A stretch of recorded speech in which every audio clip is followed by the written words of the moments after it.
Bien, donc nous allons parler, dans Balotra, en vérité, il y a énormément de sujets, mais il y a un, entre autres, il y a le sujet de la Ménorah, etc., etc., il y a l'inauguration du Mishkan, enfin c'est une paracha très riche en vérité. Mais il y a un sujet que les Rébim ont toujours relevé, c'est le sujet de Pessar Sheni, le deuxième Pessar. Donc, là, on se souvient de ce que c'est que Pessar Sheni, le deuxième Pessar. On nous explique que donc les Juifs arrivent dans le désert et ils font le premier Pessah après la sortie d'Égypte. Autrement dit, nous sommes un an plus tard. Et il se trouve que quand donc ils apportent le Corban Pessah, ils offrent l'agneau de Pessah, et puis il y a des Juifs qui ne pouvaient pas l'offrir. Pourquoi est-ce qu'ils ne pouvaient pas l'offrir? Parce qu'il se trouve qu'ils étaient impurs. Et donc, ils étaient impurs. Comme ils étaient impurs, ils ne pouvaient pas faire de korban. Et donc, ils n'ont pas pu offrir le korban Pessah. Pas pu offrir le sacrifice de Pessah. Or, c'est une très grande mitzvah. C'est quelque chose de très spécial et très important. Donc, quand ils se voient dans cette situation, ils vont voir Moshe et ce que nous raconte la paracha. Ils vont voir Moshe et lui disent ces fameux mots Lama Nigara. Pourquoi est-ce que cela nous serait retiré? Pourquoi on n'y aurait pas droit? Et donc Moshe demande à Dieu et Dieu lui dit une nouvelle loi que celui qui n'a pas pu apporter le Corban Pessah, le 14 du mois de Nissan, c'est-à-dire à Pessah où il aurait dû l'apporter, parce qu'il était impur ou qu'il était loin de l'endroit du sacrifice, c'est-à-dire du Mishkan, puis du Beth Amikdash plus tard. Et donc il n'était pas là, il était absent. Bien, dans ce cas-là, il aura une deuxième chance un mois plus tard, le 14 Iyar, et il pourra porter le Corban. Alors on ne recommence pas Pessah, c'est-à-dire que on n'enlève pas le Hametz, etc., etc., mais l'essentiel de la fête, c'est-à-dire le Corban Pessah et la Matzah, eh bien, ils le mangeront à ce moment-là. Encore jusqu'aujourd'hui, comme on le sait, il y a une coutume qui veut que le 14 Iyar, on mange au repas un morceau de Matzah, sans enlever le Hametz, bien sûr, mais on mange au milieu du repas un morceau de Matzah pour rappeler que c'est Pessar Chénik, c'est le deuxième Pessar.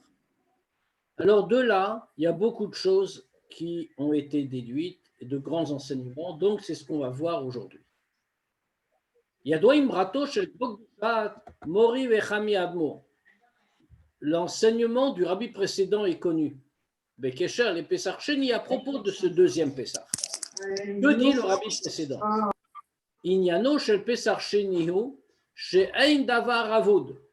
L'enseignement, l'idée de Pessar Sheni, c'est qu'il n'y a jamais rien de perdu.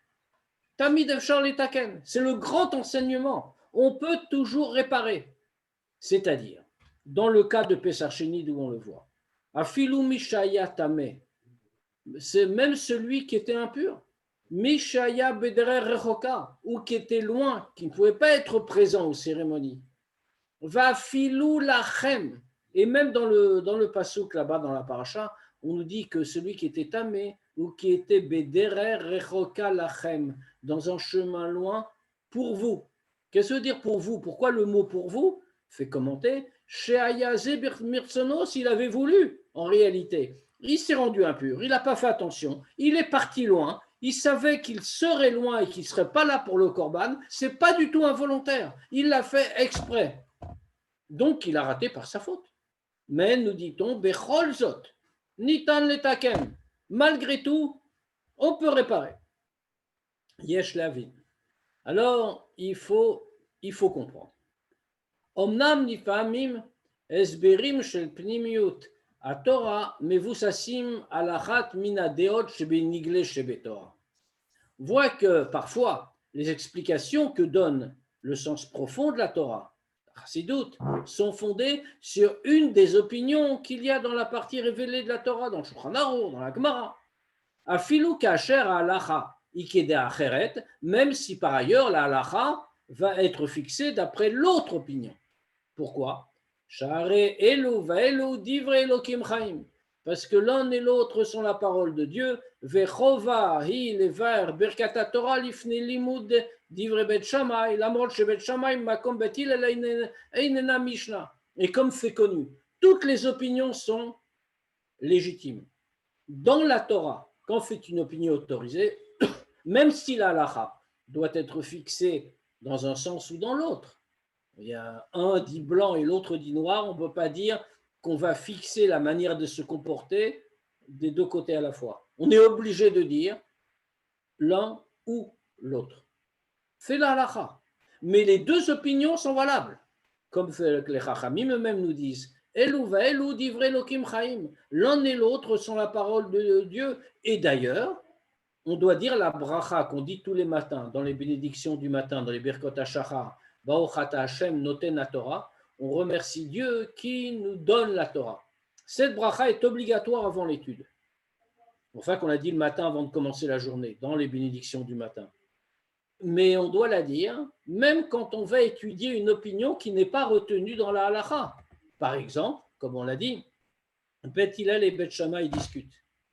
Dans presque tous les cas, la loi définitive, la halakha, est fixée non pas d'après Bet Shammai, mais d'après Bet Hillel. Alors imaginons quelqu'un qui va étudier l'opinion de Bet Shammai. Est-ce qu'on va dire que puisque la halakha n'est pas comme lui, donc il a, entre guillemets, tort, on pourrait penser, d'une certaine façon. Alors, est-ce que ça signifie que sa position n'étant pas valable, on n'a pas besoin de dire la bracha pour étudier la Torah, ce n'est pas de l'étude, puisque ce n'est pas comme d'après lui, on ne se comporte pas comme il l'enseigne. On dit non, là aussi, on doit dire la bracha. Ça veut dire que même quand il y a deux opinions, les deux opinions sont vraies et également légitimes. Bechol zot. Malgré donc, on pourrait retenir une des deux opinions pour donner un commentaire plus profond. C'est la même chose. Mais, précise le rabbi, Bechol zot, malgré tout. Are advarim mitkablin yoter, imem matemim gam ledea she'alacha kemota. Malgré tout, les choses sont plus acceptables si ça correspond à la position qui est le fondement de la halakha, celle qui a été retenue. Et c'est particulièrement vrai ici, en particulier ici, quand l'expression du rabbi précédent sur l'idée qu'on vient de dire, qu'il y a un rattrapage, il nous dit c'est Inyano chez le Pesach Sheni. C'est ça le sujet, le centre, le cœur de Pesach Sheni. Donc il faut comprendre. Les Chora. Pourquoi ici ça nous pose une difficulté? Ren les filles adéa chez Pesach Sheni, tashlumin de rishon hu. Mouvan, chez Nehemar al Pesach Sheni, chez Inyano ou chez Ein davar avud, tamid efshar letaken. Il y a une opinion qui interprète Pesach Sheni et qui nous dit le deuxième Pesach, c'est tashlumin de rishon. C'est un rattrapage, une compensation, un complément de Pessah Rishon. Ils n'ont pas pu faire Pessah Rishon, le premier Pessah, ils vont pouvoir offrir le Korban pour Pessah Sheni. Donc, dans ce cas-là, c'est cohérent. On comprend que Pessah Sheni, on nous dise que son sujet, son idée centrale, c'est Ein davar avud. Rien n'est jamais perdu, on peut toujours réparer. Vekach, Gam life legabe adea shetakanata de Rishonu, également d'après l'opinion qui nous dit que c'est un rattrapage, une réparation du premier Pessah qu'on a manqué. Shatora metzayenet ketzad nitan letaken be'emtsaout akravat Pessah sheni i akravat Pessah rishon bemizit, que la Torah ici vient nous préciser que quand arrive le deuxième Pessah, on peut réparer ce qu'on n'a pas fait au Pessah Rishon, au premier Pessah. On n'a pas apporté le Korban, même quand c'était volontaire, comme on a dit. Tout ça, c'est compréhensible. Ach les filles d'Ahat Rabbi. Or, d'après l'opinion de Rabbi, chez Halacha Kemoto, or la Halacha est fixée d'après son opinion. Chez Pessah Sheni, Regel Bifne Atzmohu. Alors lui, une opinion très originale. Et pourtant, la halakha est d'après lui, que le deuxième Pessah n'est pas un rattrapage ni un complément, comme on a voulu dire. Il a des mots très forts. Regel bifne atzmo, c'est une fête en soi. Il précise même. Mais c'est une fête à part entière. Le deuxième Pessah ne dépend pas du premier, dit-il, mais c'est une fête en soi, comme n'importe quelle fête.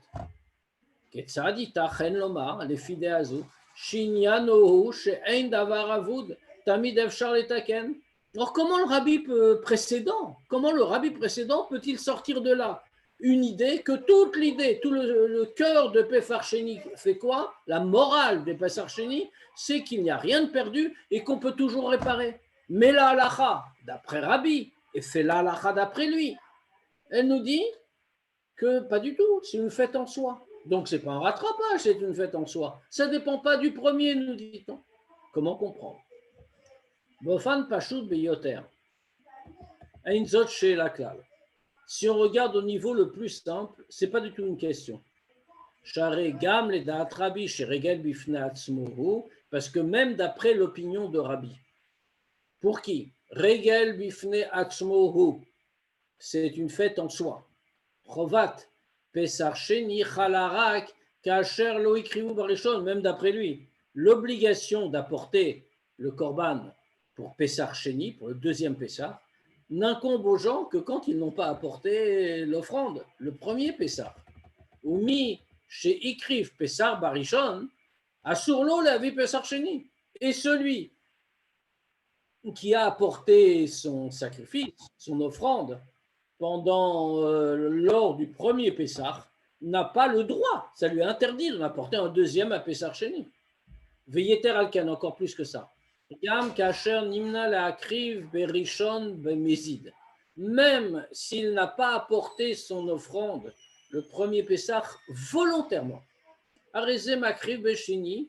et à ce moment-là, donc il va apporter à Pessah Sheni, et à ce moment-là, il n'est pas sanctionné, donc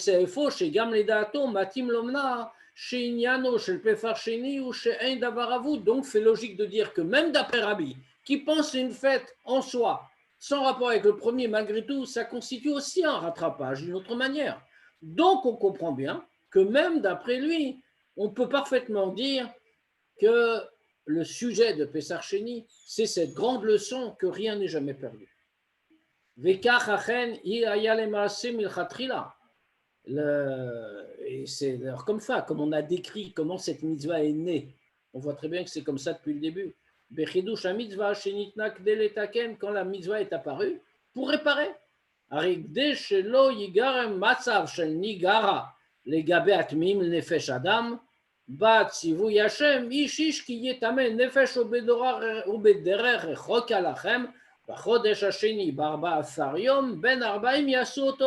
C'est comme ça que la mitzvah est née. C'était pour réparer. Pourquoi? Pour que, comme les gens sont venus réclamer, la manigara, pourquoi ça va nous manquer? Pourquoi ça va être retiré? Ce mérite d'apporter l'offrande de Pessah. Alors, pour que n'a pas en arriver là, Dieu le dit clairement, ceux qui étaient tmim, qui étaient impurs. Alors Dieu leur dit, celui qui était impur, ou dans un chemin lointain pour vous, c'est-à-dire même volontairement, le deuxième mois, le 14 Iyar, comme on a dit, dans l'après-midi, il va apporter son korban. Donc, on comprend bien que d'après tout le monde, en vérité, c'est un rattrapage. Vedat Rabbi chez Pessah Sheni Regel Bifna Atzmohu. Maintenant, l'opinion de Rabbi, qui dit que Pessah Sheni, c'est une fête en soi. Ibeikar le Gaba Aprat, chez Chayavin Alav, al Pessah Sheni Bifna Atzmo Karet. Pourquoi est-ce qu'il nous dit ça? Alors que lui aussi, il reconnaît bien que ça vient compenser un manquement du premier Pessah. Ah bien, en vérité, essentiellement, il fait référence à un détail de la halacha, que celui qui n'aurait pas apporté le korban à Pessah Sheni, au deuxième Pessah, alors il est sanctionnable. Il a la punition de karet. Donc, il dit c'est une fête en soi. En tant que fête en soi, on voit bien parce qu'il est passible de cette peine-là. Ketzad mishagag onenaz velo ikriv barishon, imezid velo ikriv basheni chayav karet, comme il le dit très clairement. En quoi ça s'applique?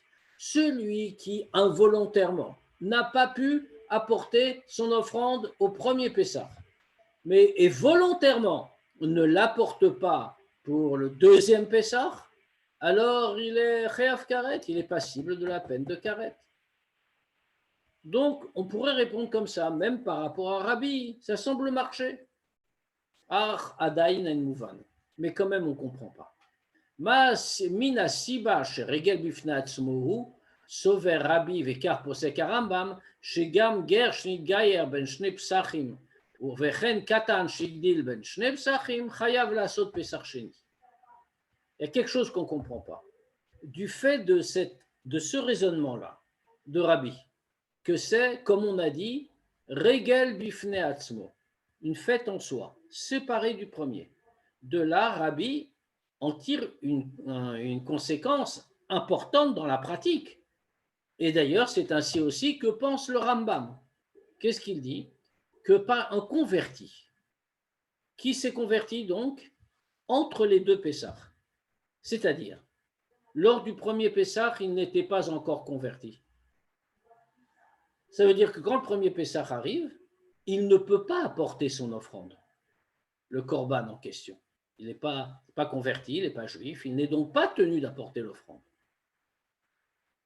De la même manière, un enfant qui était en dessous de Bar Mitzvah pendant le premier Pessah, et donc qui évidemment ne pouvait pas l'apporter. Maintenant, le premier s'est converti après le premier Pessah. Maintenant arrive le deuxième, il est converti, maintenant il est juif. Le petit, il a grandi, il était trop jeune avant le premier Pessah, mais après il a grandi. Et donc il est soumis à toutes les mitzvot, comme n'importe quel adulte. Arrive le deuxième Pessah. Qu'est-ce qui se passe? Est-ce qu'on dit ça ne les concerne pas? Parce que de toute façon, le premier, ils n'ont rien manqué en réalité, ils ne pouvaient pas apporter. Ou alors on dit, ils n'y étaient pas tenus avant, donc ils n'ont pas apporté, pas de problème. Maintenant, ils y sont tenus, donc ils doivent apporter leur offrande au Pessah Sheni. Alors, d'après l'opinion d'après l'opinion de Rabbi, c'est lui-même qui le dit, et comme ça le Rambam pense aussi, donc, que dans les deux cas, ils sont tenus, aussi bien le converti entre les deux Pessah que le petit devenu adulte entre les deux Pessah, sont tenus d'apporter l'offrande à Pessah Sheni. Ketzad yitachen le'asbir. Et faux. Les Gabeger ve Katana lelouch inyano shel Pessah Sheni she'ein davar avoud. Em lo ayu klal chayavim be Pessah Rishon. On a une question. Si on applique notre principe, on a dit tout le sujet de Pessah Sheni, c'est on comprend quelque chose. Rien n'est jamais perdu, on peut toujours rattraper. Mais dans ces deux cas, l'homme qui s'est converti entre les deux Pessah, il n'a rien à rattraper. Il n'était pas tenu d'apporter au premier Pessah. Pareil pour l'enfant qui a grandi. Au premier Pessah, il n'était pas tenu d'apporter. Donc, il ne rattrape rien. Comment peut-on donc dire, selon cette opinion, l'opinion de Rabbi donc, comment peut-on dire que toute l'idée c'est un rattrapage? Dans ces cas-là, il n'y a pas de rattrapage, il n'y a rien à rattraper. Simplement, c'est une deuxième occasion et ils peuvent la prendre. Al-Katan Shigdil Ben Shne Apsachim.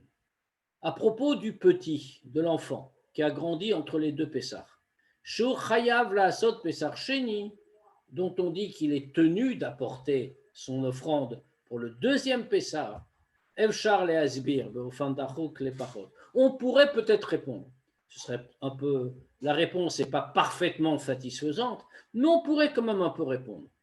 Ketzad itachen lomar le gabav shekam Pessah Sheni Inyan. On peut comme un peu répondre pourquoi même chez lui, ça veut dire qu'on rattrape aussi quelque chose. Pourquoi? Katam nimne al korban Pessah. Un petit, un enfant, en dessous de Bar Mitzvah, on le compte pour le korban Pessah. Comment ça se passait en réalité? Korban Pessah, à l'époque du Beth Amikdash, on offrait vraiment on offrait vraiment un agneau. On offrait un animal. On abattait l'animal. Et donc, il y avait des gens qui se groupaient autour de cet animal, qui était prévu à l'avance. On l'abattait en général par famille. Maintenant, si on était trop peu nombreux parce qu'il fallait tout manger, si on était trop peu nombreux pour le finir, on pouvait se grouper à plusieurs familles. Mais il fallait prévoir les gens qui seraient là. Et chacun disait, voilà, alors il y a ta part, etc. Ça veut dire que même un enfant, quelqu'un qui n'est pas encore bar mitzvah, c'est ce qu'on dit ici, il était compté pour le korban Pessah, pour l'offrande. Vekayemet avdea, chez les bet avot ou midoraïta. Il y a même une opinion que quand on dit c'est les bet avot, un agneau par famille, bien c'est midoraïta, c'est un ordre de la Torah, donc on le compte dedans. Yeter alken encore plus. À Rambam posek. Le Rambam stipule chez Im Shachatu alav al katan barishon, il donne même une autre précision que si on a fait la shrita de cet agneau en pensant aussi à cet enfant, au premier Pessah, patour mi Pessah sheni. On voit que il n'est pas tenu dans la lacha, il n'est pas tenu d'apporter le korban lors du deuxième Pessah. Qu'est-ce qu'on voit de là? On voit de là qu'il a donc un rapport avec l'offrande du sacrifice. Velachen. Bemikra shelo shachatu alav barishon. Et donc dans ce cas-là, quand on se trouve dans la situation où il n'a pas été inclus dans la cérémonie, il n'a pas été inclus dans cette offrande. Vigdil ben shnei psachim, il a grandi entre les deux Pessach. Donc, dans un cas comme celui-là, il a grandi entre les deux Pessach. Si on n'a pas inclus dans le premier, alors le din, c'est qu'il est tenu d'apporter un peu dans le deuxième. C'est comme un tashlumin, c'est effectivement pour lui aussi comme un complément, une compensation. Vinyanohu shain davar avud. Et donc, on retombe dans la même configuration que tout à l'heure. On a bien la leçon, rien n'est jamais perdu. Les gabé Pessah Rishon, Share Imayum Akrivim Avuro Barishon, Nayapatur Pessah Sheni. Rien n'est jamais perdu pour le premier Pessah, puisque si on avait offert aussi pour lui lors du premier Pessah, il n'aurait pas eu à apporter le Pessah Sheni. Achadayin caché. Mais même avec tout ça, c'est quand même difficile. Ketzad nitan lomar gam le gabé Gershenin Gayer, shelo ayalo shum kesher le Pessah Rishon Shain Davar Avud. On a compris pour le petit. Pourquoi? Parce que l'enfant, il avait quand même un rapport avec Pessah, avec le korban Pessah. Vous pouvez le compter dans l'offrande. Mais le converti, plutôt à l'époque, le candidat à la conversion, qui n'était pas encore converti, il n'avait par définition aucun rapport avec le premier Pessah. Donc à lui ne s'applique en aucune façon la leçon de Ein Davar Avud, rien n'est jamais perdu. En vérité, ça ne le concernait pas. Pour lui, c'est une chose nouvelle. Comment peut-on donc tirer cette morale à partir de cette halakha? C'est impossible. Esber l'inyan zehu. L'explication. Chez Adraba, Dafka Da'at Rabbi chez Regel Bifne Atzmuhu, Mevatet Yoter et Aïnyan chez Ein Davar Avud, Meacher Shar Adeot. En réalité, c'est exactement le contraire. C'est l'opinion de Rabbi qui pense que c'est Regel Bifne Atzmo, c'est une fête en soi. C'est ça qui exprime davantage le fait que rien n'est jamais perdu, l'idée que rien n'est jamais perdu. Beaucoup plus que les autres opinions. Chez Tashlumin des Rishon, ou Takanata des Rishon, c'est beaucoup plus que les deux autres analyses de Pessah Sheni, selon lesquelles une analyse c'est une compensation ou c'est une réparation. Lui dit non, c'est une fête en soi, mais cette opinion, c'est une fête en soi, permet beaucoup mieux de comprendre que la leçon, que rien n'est jamais perdu. Pourquoi? Les fiadéot chez Pessah Sheni ou Tashlumin des Rishon ou Takanata des Rishon. D'après les opinions selon lesquelles le deuxième Pessah, c'est une compensation du premier ou une réparation du premier. Ariazman Aïkai la Krat Pessah Rishon ou Biyudalet Nissan. Le moment principal où on apportait l'offrande de Pessah, du premier Pessah, c'était le 14 Nissan. Et là, chez Nitan la Hashlim, Oletakel et Achova chez Pessah Rishon, Achala Alav, Achatora, Lo Kavazman, Achar le Pessah. Mais on peut encore rattraper, si on n'a pas fait, simplement, la Torah n'avait pas fixé de moment particulier pour effectuer ce rattrapage après Pessah. Ach loken ledat Rabbi. Mais Rabbi ne pense pas comme ça. Les filles d'Iyuko, Bituto, Regel, Bifnatzmo. Et comme il exprime, il dit c'est une fête en soi, c'est un Regel, une fête. Les filles Natna Torah, Benosaf, Zman, Shel Pessah Rishon, Regel, Zman. D'après son opinion, la Torah, en plus du moment fixé pour la fête de Pessah, comme la fête habituelle, le 14 Nissan, elle a fixé un Regel de son Rabbi. Qu'est-ce que ça veut dire Regel? Regel, ça veut dire un temps, un rendez-vous. Beyud Dalet Iyar, un mois plus tard, le 14 Iyar, la cravate à Pessah pour apporter l'offrande.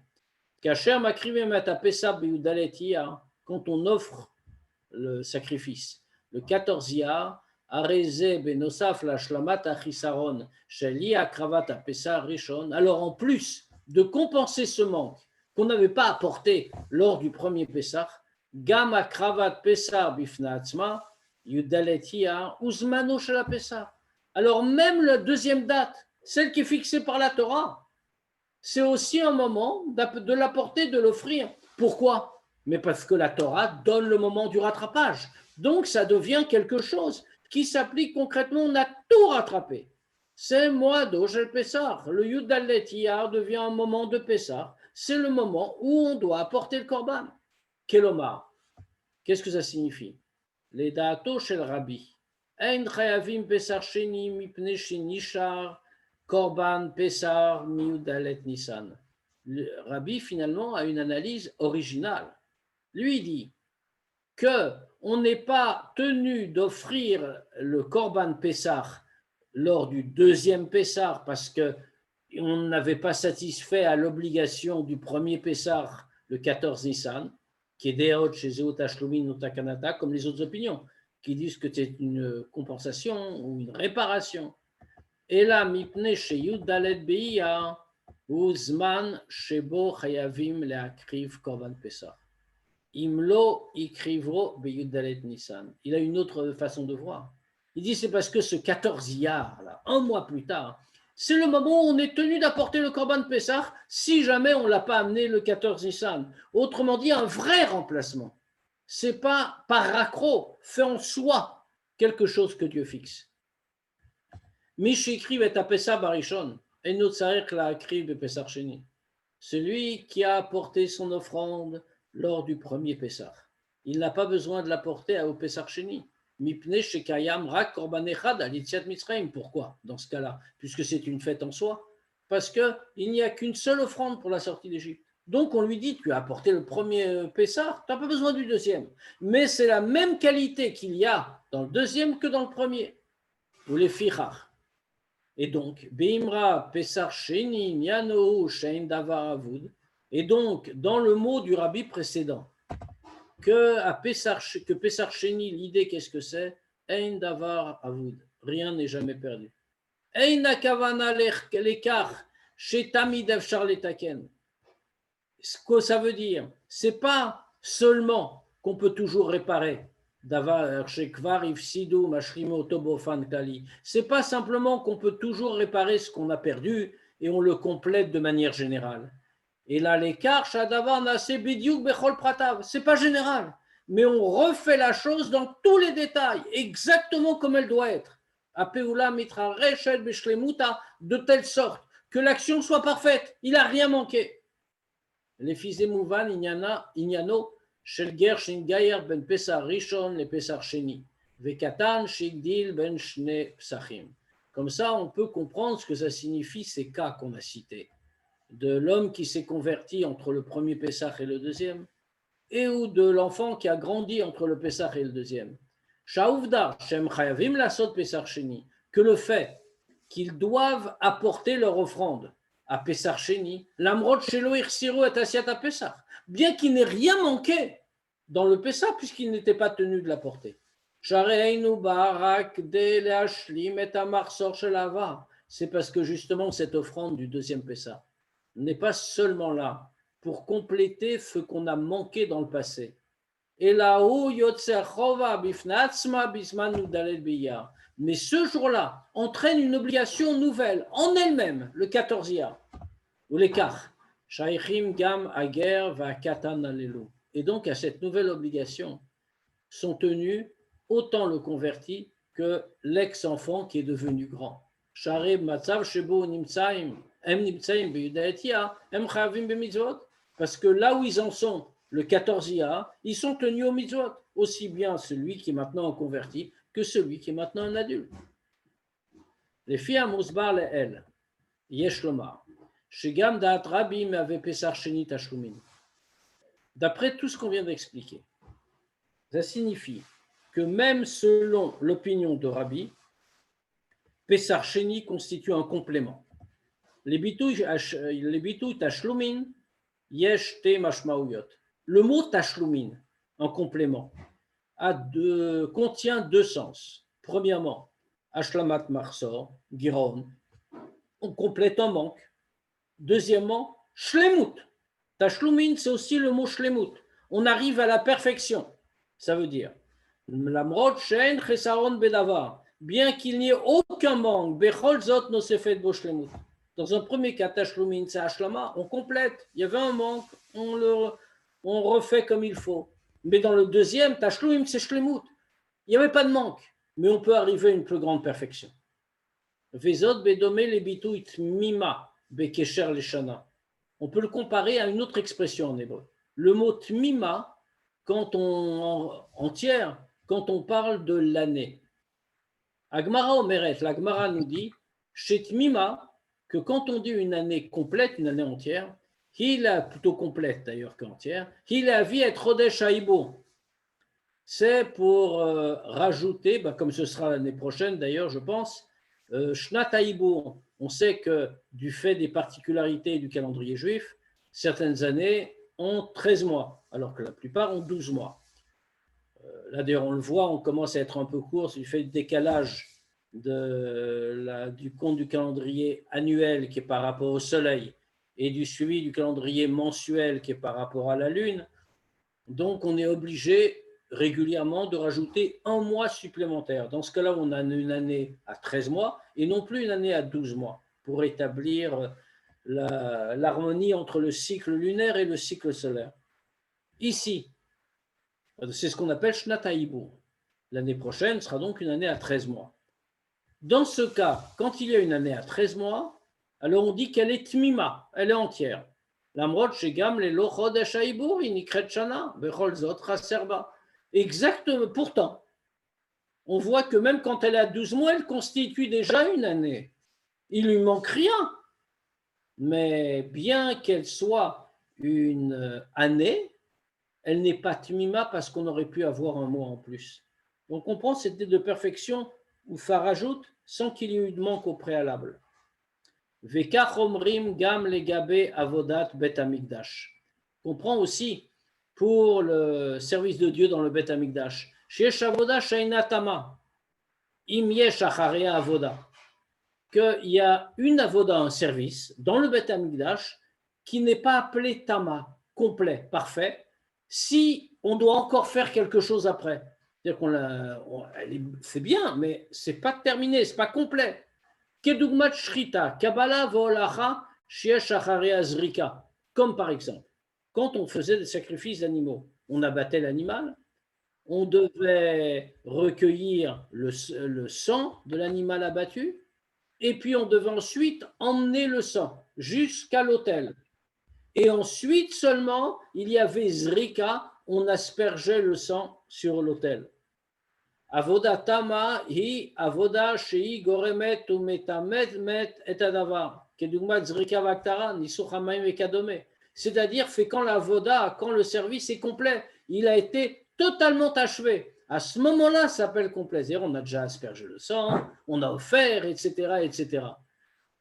Donc, quand il s'agit que du début de la voda, du début du service, c'est pas encore complet.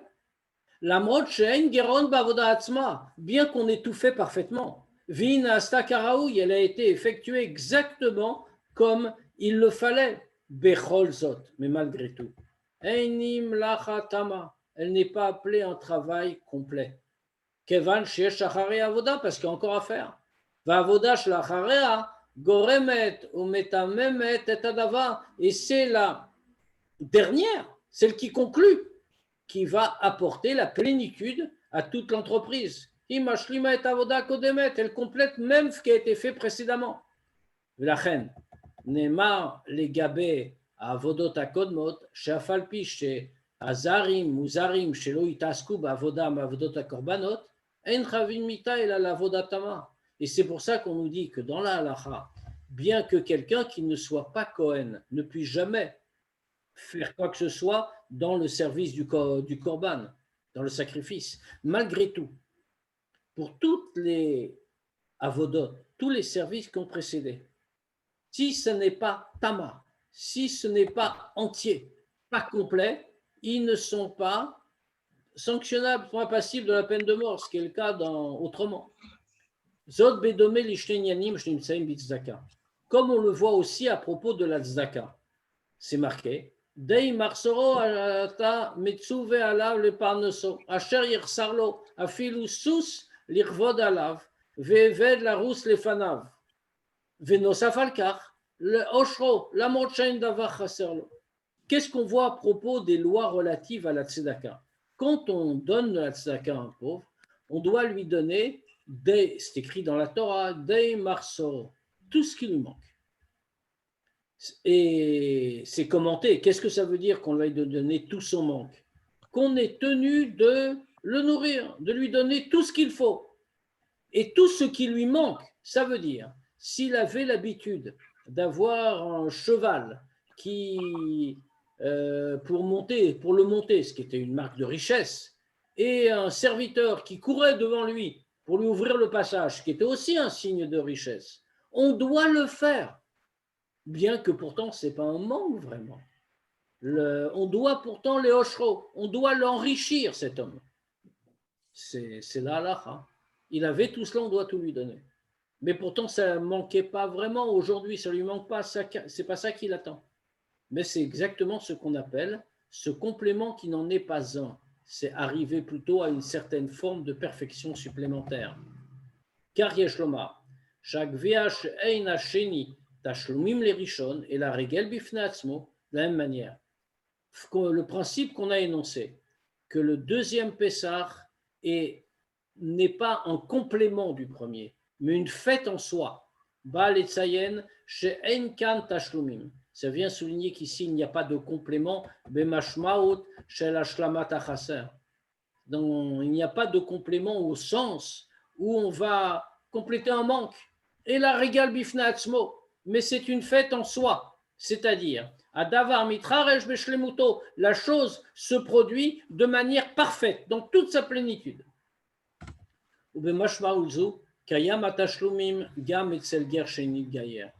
Et dans ce sens-là, le complément se fait aussi chez quelqu'un qui se convertit.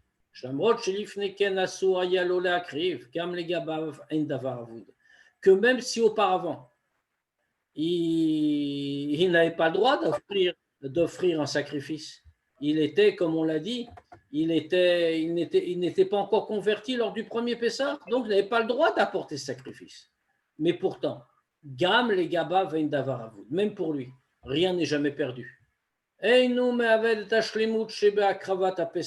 il va apporter son offrande pour Pessah Sheni, pour le deuxième Pessah, rien ne lui manquera. Il fait tachloumin au sens où il n'aura pas perdu quoi que ce soit de la perfection de l'offrande du Pessah. Dvarim elu yumteku yoter, les filles de Yutko ayadua shel chida, bibitu iger shinit gayer, velo goy shinit gayer, kfi shomri mevet shnishtacher katan shigdil. On va mieux le comprendre encore, d'après la précision qui est bien une célèbre précision qu'a apporté le Chida. Le Chida qui explique, qui relève l'expression de la Torah. Pour parler d'un converti, la Torah emploie le mot ger shenit gayer, un converti qui s'est converti, si je traduis littéralement. Ce qui évidemment ne veut rien dire. S'il était déjà converti, il n'a pas à se convertir, je veux dire, ça n'a pas de sens. Vélo goy shenit gayer, et pas un non-juif qui se convertit, ce qui est beaucoup plus logique. Comme on dit d'ailleurs, Evet Shnishtacher, un esclave qui a été libéré, ou Katan Sheikdil, ou un enfant qui a grandi. Il ne l'était pas, il change de statut. Mais là, on nous dit guerre Shenit Gayer, pourquoi? Kevan Shekvar Lifne Giuro Bepoel ou Gvarger. Parce qu'en réalité, au sens le plus profond, avant sa conversion, il était déjà en lui-même un guerre, un converti, c'est-à-dire Yeshlo od biyoto goy nitzut shel neshama gdosha. Alors qu'il n'est pas encore converti, il a déjà une étincelle du neshama. Et là, seulement que ça s'est révélé uniquement quand il s'est formellement converti. Et donc on comprend que même lors du premier Pessah où il ne pouvait pas porter son offrande, puisqu'il n'était pas encore converti formellement, mais il avait déjà un lien. Ou Pessah Sheni, mais avait Tashlumin. Et donc le deuxième Pessah apporte Tashlumin. Tashlumin, mais pas une réparation, pas un complément. Shlemut lui amène une perfection. Bekesher Shelo El Pessah Rishon lui amène la perfection dans son rapport avec le premier Pessah. Shnes Berim Amuvaim Leel Elm Alota Mila Tashlumim. On voit que les deux explications qui ont été données portent sur le même mot, Tashlumin. Les faits, on a dit Tashlumin, le rattrapage, et Tashlumin, Shlemut, perfection. Tashlumin ou les fichach mouvan shegam les pirouches tashlumin milashon shlemut, pardon, yesh kesher le esber apashut tashlumin miloi vashlamat achaser. Donc on comprend que puisque les deux explications sont sur le même mot, le tashlumin qui renvoie à l'idée de shlemut, perfection, a un rapport direct avec l'explication première du mot, c'est-à-dire le complément, compléter ce qui manque, comme on va voir tout de suite. Kevan, Shezou Efsharut Safa ala Matzav Akodem, puisque c'est une possibilité de rajouter sur la situation antérieure. Arun Ershav Kechaser, puisqu'on peut rajouter, alors c'est considéré comme un manque. Ashlemuti kol ma sheyitachen haya leagi alav. Qu'est-ce que c'est la shlemut? Qu'est-ce que c'est la perfection? C'est d'avoir tout ce qu'on aurait pu obtenir, à quoi on aurait pu parvenir. Benomé les tofazou begashmut. On va revoir ça matériellement. Comme on a dit, chez Kacher Adam zoche beosher, que quand un homme devient riche, une fois qu'il en a pris l'habitude, une fois qu'il s'est habitué à sa richesse, alors tout ce qu'il a, pour lui, ce n'est plus de sa richesse, c'est plus de la richesse, c'est pas du superflu. Et là, d'avar à charrière sarlo, mais c'est quelque chose qui lui manque si on le lui retire. Comme on voit pour le riche qui s'est appauvri et qu'on doit entretenir, on dit on doit lui-même lui donner un serviteur pour courir devant lui. Pourtant, c'est complètement superflu. Mais il s'y était habitué, était parvenu à un degré matériel qui faisait que cela était devenu normal et naturel. Berochniut, spirituellement. Marshava, Bavodata Nefesh, dans la pensée, dans l'effort du Nefesh, de l'âme, Aren Erchevet, Amarshava, Varatson, Lekach, Keosher, Kilu, Kva, Kibelzot. Alors c'est considéré la pensée, la volonté de tout ça comme la richesse elle-même, comme s'il avait déjà tout reçu. Kevan Shebemakom Shertsono Sheladam Sham ou Nimtsa, puisque à l'endroit de la volonté de l'homme, c'est là qu'il se trouve. Areosherze Veshlemutzu Kvar Nirshavim Etzlo Kedavar Asharir Sarlo. Alors à ce moment-là, cette richesse-là, cette perfection-là, cette plénitude-là, elles sont considérées comme si elles lui manquaient puisque lui les désire. Donc quand il reçoit, c'est pas en plus, c'est quelque chose qui lui manquait, puisque dans sa pensée, il y était déjà. Devant Dieu, c'est révélé שכבר לפני כן נחשב אצלו עניין של 50 איש רצים לפניו. Que chez lui, c'était déjà le sujet. Il y avait déjà 50 personnes qui couraient devant lui. Kedavar Sheyer Sarlo, comme il en avait l'habitude, ça lui manquait. Il en ressentait le besoin. Aval les mata begashmiut. Maintenant, matériellement, c'est pas pareil. En bas, comme le fait le din, en les dayan et la mache et navrot. Le juge ne juge qu'en fonction de ce qu'il constate de ses yeux. Dans la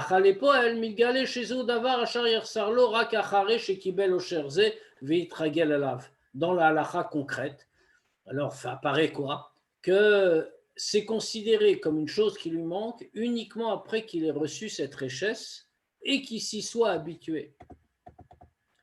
Ou les gabeger shingayer ben pesar rishon et ben pesar sheni. Maintenant, pour l'homme qui s'est converti entre le premier et le deuxième pesar. Comme on a dit, avant même qu'il se soit converti concrètement, ou kvar guerre, spirituellement, il est déjà un guerre, comme on a dit. Kvar bioto goy même sans qu'il se soit encore converti, il a déjà une étincelle d'une âme sainte. Ou les fichach et donc, bien que à la vue, cette idée-là s'est révélée seulement après qu'il se soit converti. Mais quand il se convertit, ça apparaît rétroactivement également. Que auparavant déjà, a priori, avant la conversion, il avait déjà un lien avec les mitzvot de la Torah, du fait de sa neshama. Velachen yotse, et donc il en ressort. Chez l'ozu bilvad, shakravat a pesar shenim aussi falosh lemut, et donc il en ressort que ce n'était pas seulement que l'offrande de Pessah, au deuxième Pessah, lui ajoute de la plénitude, et la waf mashlim et achaser, pas seulement une plénitude, ça complète quelque chose qui lui manquait.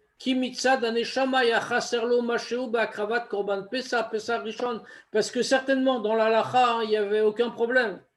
Mais au niveau de la neshama, au niveau de l'âme, il lui manquait quelque chose dans l'offrande de Pessah lors du Pessah Rishon.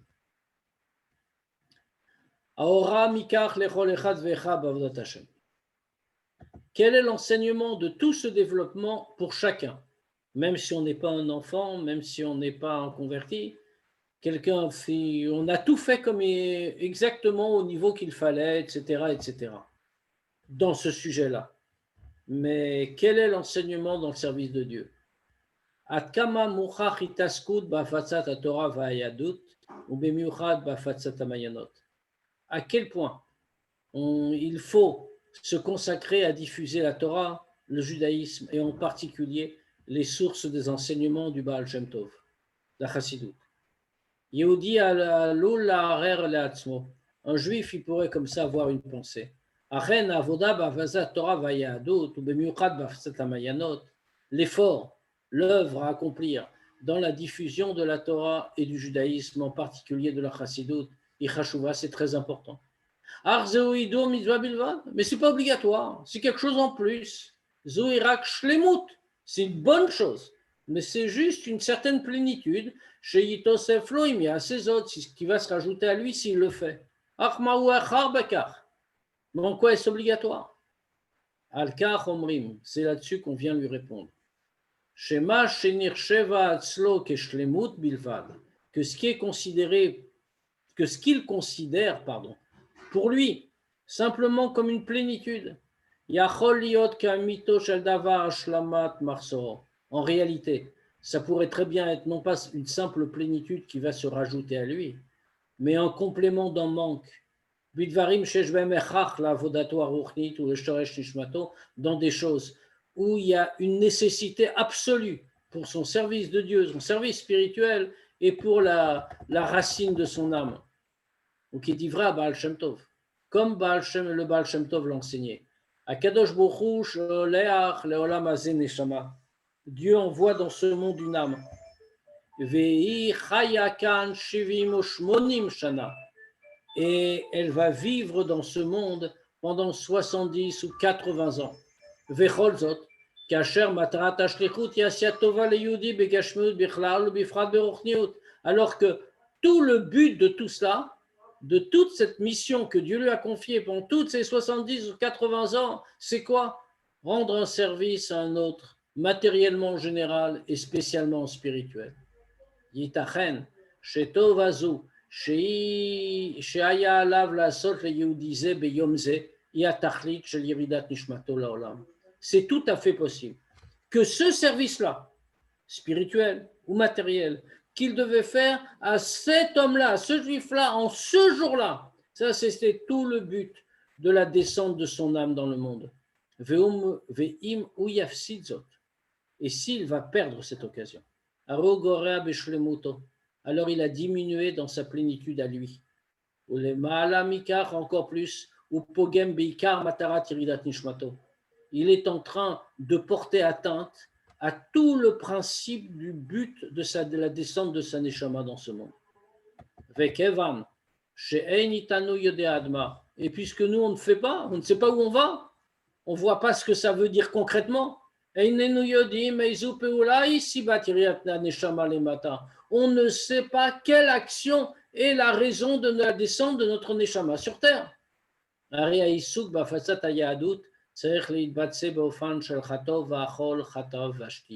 Alors, se consacrer à diffuser le judaïsme, ça doit être appliqué de manière de attrape et mange, attrape et bois, comme dit la Gemara. C'est-à-dire, fais tout ce que tu peux. Tout ce qui vient entre ses mains, il doit le faire. Tout ce que tu peux faire, attrape-le. Tu as faim, tu as soif, tu dois prendre et tu dois boire et manger. Ça veut dire que ça s'applique à chaque instant, dans tous les cas. De cette façon-là, nous méritons la délivrance véritable et complète. Complète, shlema. Bishne mouvane amila, avec les deux sens du mot. Az yushlemu kol achisronot agalut. À ce moment-là, on va rattraper, compenser tous les manques de l'exil. Et en même temps, à ce moment-là, le monde arrivera à une plénitude encore plus élevée que la situation du monde, du Gan Eden, avant la faute d'Adam Arishon. Et les Toldot Hashamayim Vaaretz Deolam al Miluyo Nivra, comme c'est marqué, voici les générations du ciel et de la terre. Toldot. Toldot qui est écrit ici avec deux vav. On sait que certains mots en hébreu peuvent être écrits entier, comme on appelle, ou peuvent être écrits chasser, c'est-à-dire le son O peut être rendu dans le mot toldot, par exemple, avec les vav ou sans les vav. On le lira de la même manière. Mais quand on remarque ici que toldot est malais, c'est-à-dire qu'il est écrit en entier, ce qui représente le fait que Olam al-Miluyo Nivra, le monde a été créé dans sa plénitude. Donc on apportera une plénitude encore supérieure. Et les Toldot Peretz, Malé, comme les Toldot Peretz. Voici les générations de Peretz, un ancêtre de Mashiach, Malé qui est écrit aussi en entier. Ou Belashon Rambam, et comme le Rambam le dit, ou Beoto Azman, en ce temps-là, quand Mashiach viendra, Lo Yesham, Lora, Velo Milchama, il n'y aura alors plus de famine ni de guerre, Velo Kina Vetacharut, plus d'envie ni de concurrence. Shlemut, c'est-à-dire qu'il y aura une shlemut, perfection. Bemouvan shelo yanyan shel chisaron, dans le sens où il n'y a plus de manque, donc pas d'envie, pas de concurrence, pas de famine, pas de guerre. Pourquoi? Poursuit le Rambam. Parce que les bienfaits seront donnés en abondance. Velo iye esse kol olam. Il y en aura tellement qu'il y en aura pour tout le monde, n'en voudra même plus.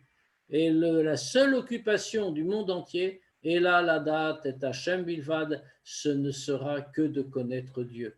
Shlemut Mamash, ce sera véritablement la plénitude. Bekaov Mamash, très bientôt. Bebiat Mashiach Tzidkenu, par la venue de Mashiach, Bimera Biamenu Mamash, très bientôt en notre temps. Amen. Répondre aux questions. Amen. Donc on le voit, l'idée est extrêmement importante en réalité. C'est que vraiment, dans tous les cas, d'après toutes les opinions, le sens de ce qu'on vient de dire est clair, c'est-à-dire qu'il n'y a pas Et rien n'est jamais perdu. Et quand on dit que rien n'est jamais perdu, ça ne signifie pas seulement qu'on va compenser, rattraper ce qu'on n'a pas eu, mais que dans tous les cas, on va arriver à une nouvelle plénitude, une nouvelle perfection, à un niveau supérieur.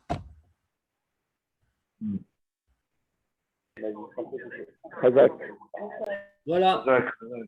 Très bien. Mais il ne reste plus qu'à faire, comme souvent. Shabbat shalom, Chaim. Shabbat shalom. Shabbat shalom, Shabbat shalom.